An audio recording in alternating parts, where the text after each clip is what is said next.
Chinmayi, I have the same respect for you as a singer.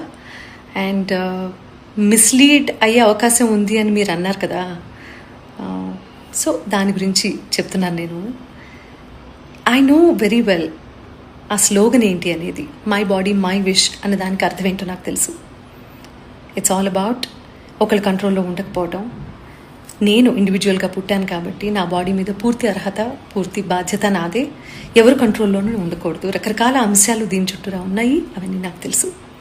నేను చెప్పింది ఏంటంటే, my body my wish అన్నప్పుడు his eyes his wish అని ఎందుకన్నానంటే, అంతకు మించి బుర్ర ఎదగలేదు.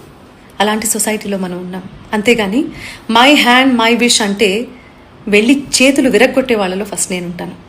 ఓకే, మీరు చేస్తున్న పోరాటంలో చాలా విషయాలు నాకు నచ్చుతాయి. సో ఇది ఎప్పుడు మిస్లీడింగ్గా నేను మాట్లాడడానికి ప్రయత్నం చేయలేదు.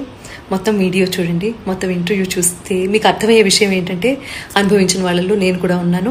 And I'm not okay with that.